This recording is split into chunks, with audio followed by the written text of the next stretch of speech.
नमस्कार, मैं आशीष पाठक आप सभी का स्वागत करता हूं आपके अपने परिवार परीक्षा प्लस में।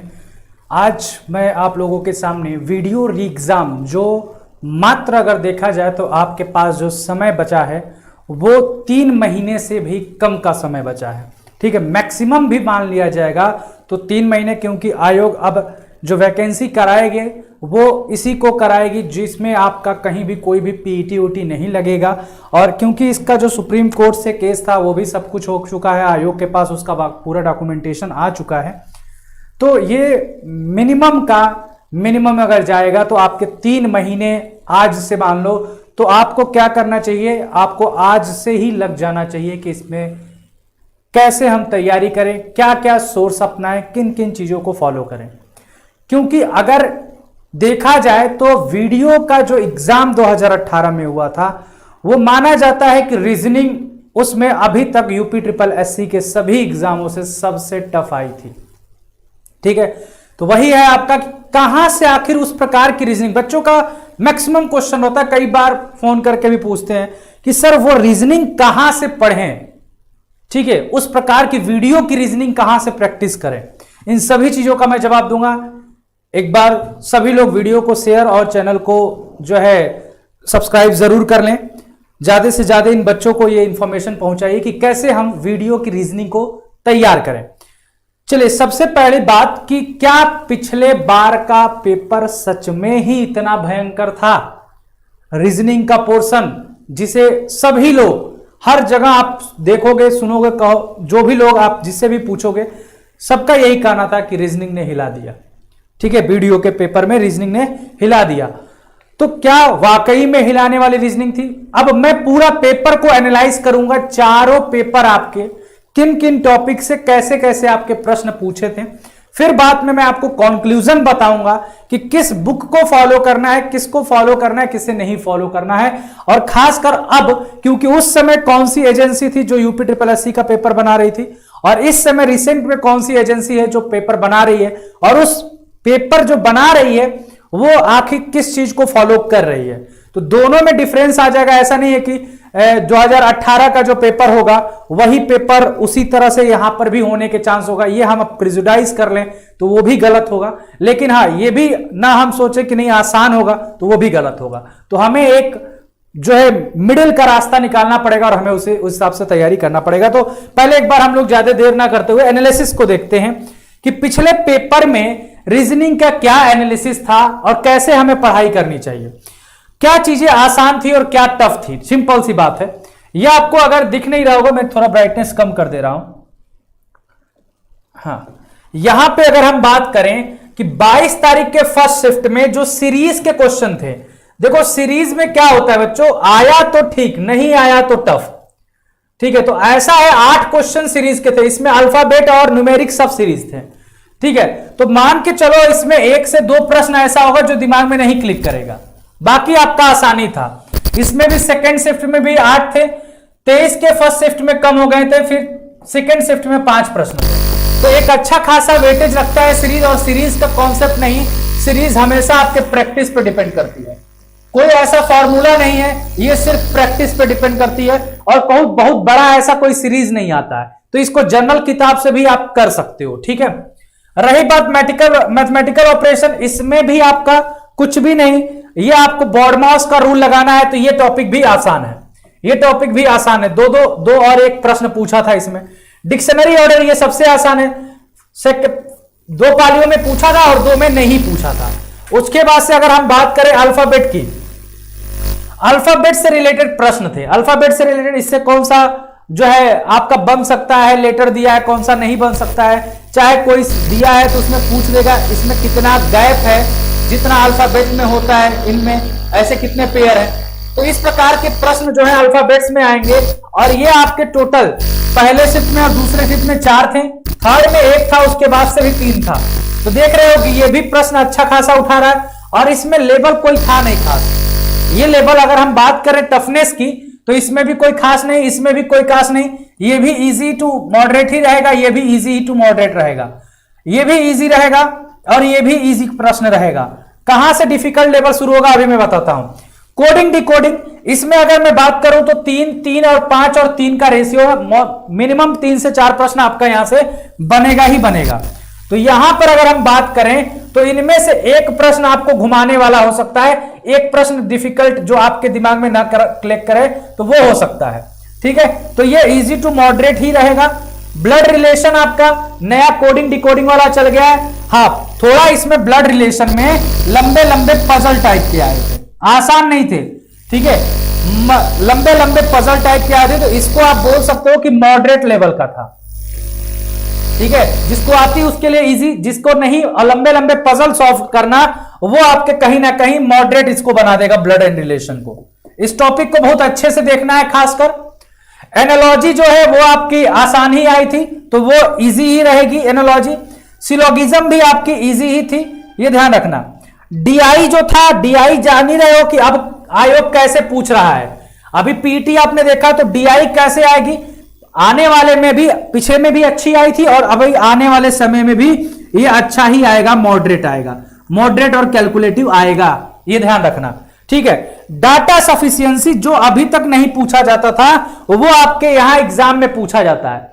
अब डाटा सफिशिएंसी ही बच्चों को सबसे ज्यादा दिक्कत दी थी। पूरे एग्जाम पेपर में कोई टॉपिक था जो दिक्कत देने वाला, वो यही था। बच्चे बोल रहे थे कि सर इसकी वजह से पेपर डिफिकल्ट हो गया, क्योंकि इसमें थोड़ा सा मैथ के 2 शिफ्ट में लास्ट में जाओगे तो मैथ के क्वेश्चंस पूछा था, जनरल मैथमेटिक्स, रेशियो, परसेंटेज, इस टाइप के क्वेश्चंस घुसा दिया था, और कुछ में आपके रीजनिंग के ही पोर्शन से डाटा सफिशिएंसी बनाया था। तो ओवरऑल अगर हम देखें तो जो आपका ये डाटा सफिशिएंसी है, ये चैप्टर जल्दी आपके रीजनिंग में और किताबों में नहीं मिलता है। तो यहां बच्चे पूछते हैं सर ये कहां से तैयार करें, ना ही एसएससी में प्रीवियस ईयर में मिलेगा, ना ही किसी में मिलेगा। तो ये कहां मिलेगा? ये आपको मिलेगा जब बैंक का आप प्रीवियस ईयर निकालोगे, बैंक के प्रीवियस ईयर में, ठीक है, जाओगे तो वहां पे आपको डाटा सफिशिएंसी मिल जाएगा, डाटा सफिशिएंसी मिल जाएगा। मैं सोर्स बताऊंगा आपको।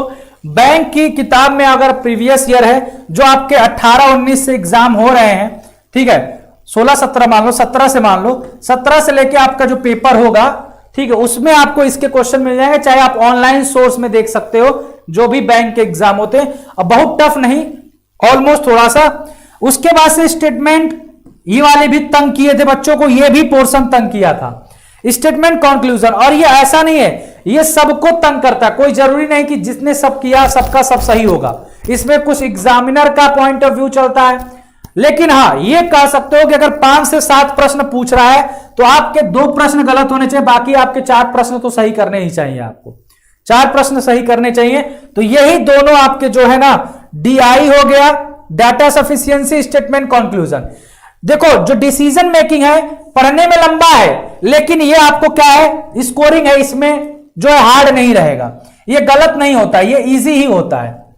लेकिन इसमें गलत होने के चांस हो जाते हैं क्योंकि ये कंफ्यूजिंग होते हैं। ये क्या होता है, कंफ्यूजिंग। इसका कुछ रूल होता है, वो रूल अगर आप जान जाते हो तो मैक्सिमम स्टेटमेंट उससे सही हो जाते हैं। हाँ, कोई 100% रूल नहीं होता है, लेकिन कुछ एक फिक्स चीजें हैं, दायरे हैं, वहीं पे हमें सोचना होता है, तो ये चीजें आपकी मिल जाएंगी सही। फिगर सीरीज, ये आसान होता है, फिगर सीरीज आपका आसान रहेगा। इसमें पूछा, सब में पूछा है, लेकिन डिसीजन मेकिंग 2 में पूछा था, 2 में नहीं पूछा था आपका, ठीक है, यही ध्यान रखो। डीआई भी लास्ट के 2 शिफ्ट में नहीं पूछा था, डीआई भी लास्ट के 2 शिफ्ट में नहीं पूछा था। सिलोगिज्म देखो कौन कौन से चैप्टर सब में पूछे गए हैं, तो ये चैप्टर आपके सब में पूछे गए हैं। हाँ, क्लॉक कैलेंडर, क्लॉक का लॉजिकल आया था, कोडिंग टाइप का आया था, तो वो 2 शिफ्ट में आया था, उसके बाद से नहीं आया था। वेन डायग्राम शुरुआत के देखो, डीआई पहले 2 शिफ्ट में आया, उसके बाद नहीं आया, लास्ट के 2 शिफ्ट में वेन डायग्राम आया था। ऐसे कुछ लोग इंग्लिश पढ़ते हैं, कुछ लोग हिंदी, परसेंटेज डिस्ट्रीब्यूशन टाइप का, तो वो आपके यहां पे आया था, डीआई नहीं आया। तो ये भी टॉपिक आपको ध्यान रखना है, क्योंकि और ये भी अच्छा था। इसका भी लेवल कहा जाए तो मॉडरेट लेवल में आपसे पूछा था, ठीक है। डिस्टेंस डायरेक्शन आपका आसान था, ये आपका टॉपिक आसान था, शुरुआत में नहीं पूछा था, लास्ट के 2 टॉपिक में पूछा था। हाँ, पजल था आपका, पजल से सीटिंग वाला था, 1 प्रश्न था इस वाले शिफ्ट में। काउंटिंग फिगर से 2 प्रश्न, 2 और 1 प्रश्न थे, ये भी आसान थे, ये भी आपका इजी था। मिरर इमेज इजी था, फिगर रोटेशन इजी था, एम्बेडेड फिगर इजी था। हाँ, डाइस का जो क्वेश्चन था वो अगर क्लियर नहीं है आपको तो वो कंफ्यूजिंग था। इजी और कंफ्यूजिंग में था, यहां सब में डाइस पूछा हुआ है। ओपन डाइस जो आई थी वो आपका थोड़ा सा मॉडरेट था, अगर उसको आपको नहीं समझ में आता है, रोटेशन मेथड आपको नहीं डाइस का आता है तो, ठीक है, रोटेशन मेथड नहीं आता है तो वो मॉडरेट हो जाएगा। तो एक तरह से बोल सकते हो ये भी ठीक था, किसी में आसान मिल गया तो किसी में टफ मिल गया। तो ओवरऑल देखा जाए तो हमें जो पढ़ना है एक्चुअली में वो आपको देखो सीरीज ये प्रैक्टिस पे डिपेंड करता है, मैथमेटिकल ऑपरेशन भी, अल्फाबेट वाला भी, कोडिंग डिकोडिंग के थोड़ा सा आपको पूरे पहलू जानना पड़ेगा, ब्लड रिलेशन को जानना पड़ेगा, एनालॉजी भी प्रैक्टिस पे डिपेंड करता है। तो कहां टफ था? टफ हमें ये पोर्शन बनाया था पेपर को, पूरा टफ बनाने में किसका हाथ था? इनका हाथ था। पेपर को टफ बनाने में इनका हाथ था और कुछ ब्लड रिलेशन का पजल टाइप का क्वेश्चन जो था वो था।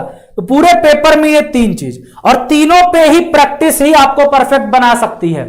डाटा सफिशिएंसी का भी कुछ ऐसा नहीं है, इसमें भी आपको मैथ्स के जनरल रूल और रीजनिंग के सभी टॉपिक क्लियर हैं, तो आप बता सकते हो कि किसका कोई क्वेश्चन दिया तो किसका आंसर निकला एक स्टेटमेंट से निकल सकता है, किसका नहीं निकल सकता है। तो इसके लिए मैं बताऊंगा कैसे आपको तैयारी करना, बाकी आपके जनरल है ऐसा नहीं है। तो ओवरऑल देखो तो जैसा कहा जा रहा बहुत भयंकर था, थोड़ा सा स्ट्रेटेजिक सोचोगे तो टफ करने वाला ये पोर्शन है। हो सकता है इस बार जो आपके एग्जामिनर बनाए ये टॉपिक नहीं देगा तो फिर से वो आसान हो जाएगा पेपर आपका। अगर एग्जामिनर ये टॉपिक नहीं देता है तो पेपर तो आसान ही हो गया।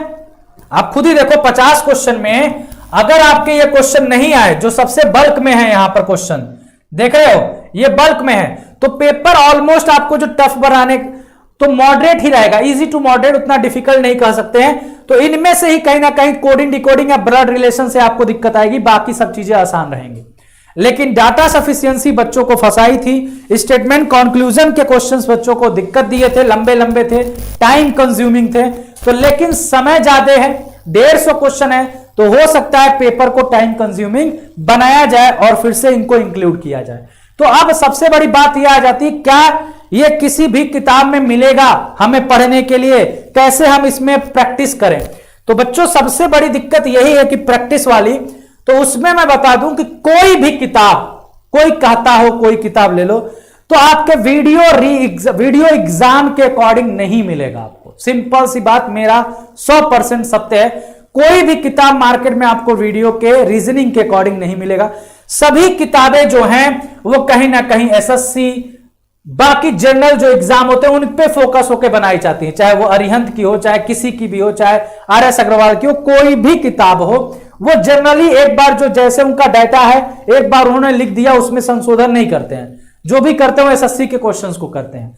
तो सबसे पहली बात, अगर आपको प्रैक्टिस करना है तो ऐसा नहीं, वीडियो के बाद कई एग्जाम हुए, मंडी परिषद का हुआ, युवा कल्याण का हुआ, इन सब में रीजनिंग आपसे पूछा गया था। जूनियर असिस्टेंट हुआ, लोअर हुआ, उसके बाद से आपका फॉरेस्ट गार्ड हुआ, रिसेंट में आप देख रहे हो डीआईवाई देखना है तो आप पीईटी को देख लो, इन सब का सहारा ले सकते हो। तो यूपी ट्रिपल एससी याद रखना, बुक में अगर मेरी बात मानो तो UP triple SC previous year जो क्वेश्चन है आपके सभी एग्जाम में जो रीजनिंग पूछा है उसको जरूर ले लो। और कौन सी आती है? एक ही तो आती है, यूथ पब्लिकेशन की, इसको ले लो। उसके बाद भी ठीक है, उसके बाद आपको क्या करना है, यहां से प्रैक्टिस कर लो।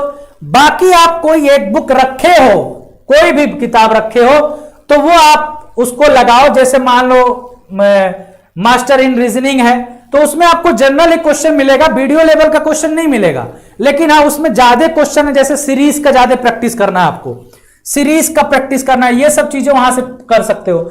इन सब चीजों के लिए बाकी जो जनरल टॉपिक हैं जो हर एग्जाम में पूछे जाते हैं, उसके लिए मैं कहूंगा कि आप एसएससी का प्रीवियस ईयर ले लो। उसके लिए क्योंकि आपको नया ट्रेंड पता चल जाएगा क्वेश्चन का। एसएससी का previous year general reasoning topic के लिए ले लो, जनरल रीजनिंग टॉपिक के लिए ले लो, ठीक है। तो यहां से आपका कवर हो जाए, वो किरण की हो चाहे किसी की भी हो, वो आप ले सकते हो। अब तीसरी बात कि आपको कुछ थोड़ा सा टेक्निकली भी हैंडल होना पड़ेगा, किताबों के अलावा भी थोड़ा वेबसाइट का हेल्प लेना पड़ेगा। जैसे अगर मैंने अब एनालाइज किया इस बार पीईटी के पेपर और डीआई को, और इससे पहले भी मैं जूनियर असिस्टेंट के पेपर को भी जो हुआ था 2019 वाला, उसको भी एनालाइज किया था। तो मुझे यह देखने को मिला था कि ये लोग थोड़ा सा वेबसाइट के जो होते हैं टेक्निकल वेबसाइट उस पे जाते हैं, उसके डेटा से कहीं ना कहीं ये क्वेश्चन बनाते हैं, उसके अकॉर्डिंग बनाते हैं। तो बच्चों एक चीज करना कि आप लोग जब यूपी ट्रिपल एससी में जा रहे हो, फॉलो कर रहे हो, तो वेबसाइट में मैं एक ही को बोलूंगा, अगर आपको प्रैक्टिस करना है तो उसको प्रैक्टिस करना, आपको सभी टॉपिक मिल जाएगा इस बार। इंडिया बिक्स करके, ये जनरली जो होता है ये टेक्निकली बच्चों के लिए होता है, वहां पे ये लोग कंप्यूटर हुआ, रीजनिंग हुआ, मतलब एप्टीट्यूड का प्रैक्टिस करते हैं। तो यहां आपको सब कुछ मिल जाएगा, स्टेटमेंट, कंक्लूजन, डाटा सफिशिएंसी, सभी प्रकार के चैप्टर वाइज पूरा प्रैक्टिस दिया है। तो यहां से आप इंडिया बिक्स से आप प्रैक्टिस कर सकते हो, ठीक है। क्वेश्चंस के नए नए चीजें जान सकते हो कैसे बनाए।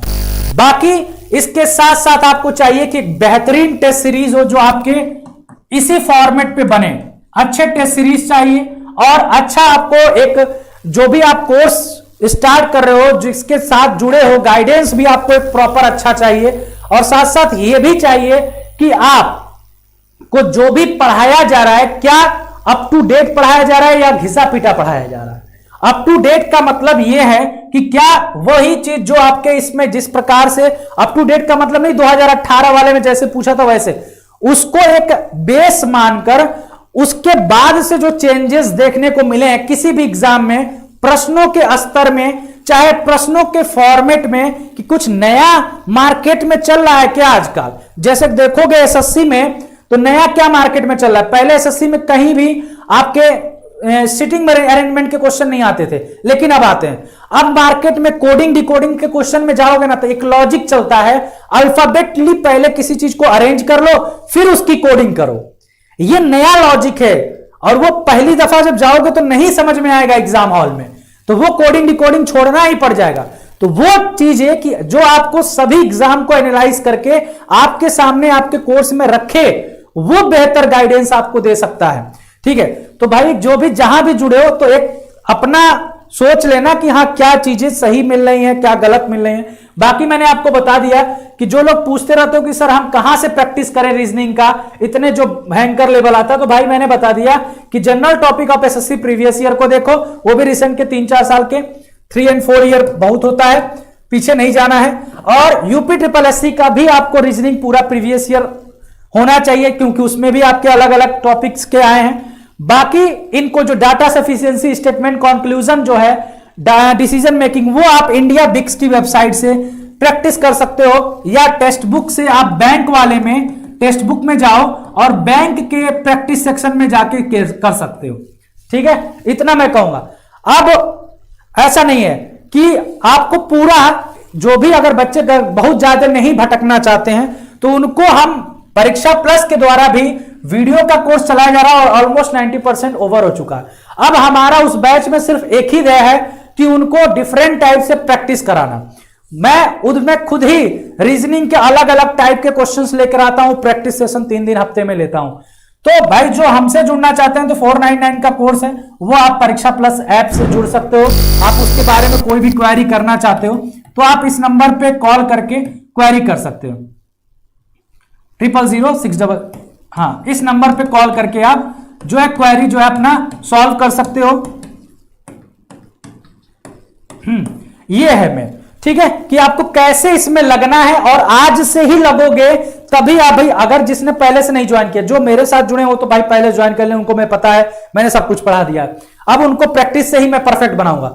हाँ, जो अभी से जुड़ रहे हैं उनके लिए बहुत मेहनत करना बाकी है, क्योंकि आप पहले उस चीज को कवर करोगे फिर उस पर प्रैक्टिस करोगे। तो भैया अगर आपको ये जॉब लेनी है कि वीडियो बनना है, क्योंकि आपके पास कोई और रास्ता नहीं है, पीटी का आप देख रहे हो रवैया कि क्या होता जा रहा है, और उसके लिए हमने एक मुहिम चलाई भाई कि सब लोग जहां जिस चैनल से जुड़े हो पीटी के लेकर आवाज उठाओ, कहो कि एक जो है फिक्स कट ऑफ की बात किया जाए, ताकि सभी बच्चों को एक मौका मिले, कम से कम मिनिमम कट ऑफ डिसाइड हो और सभी बच्चों को मिले, तभी इस पीटी से कुछ छुटकारा मिल सकता है, नहीं तो इसको पूरा तरह खत्म ही कर दिया जाए।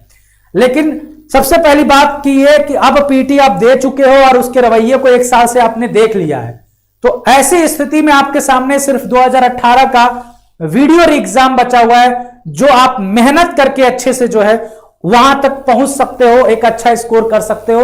अगर आज से ही चालू कर दो तो बाकी पीटी को साइड में रखो और इस रास्ते पर निकल चलो तो आपको सक्सेस जरूर मिलेगा।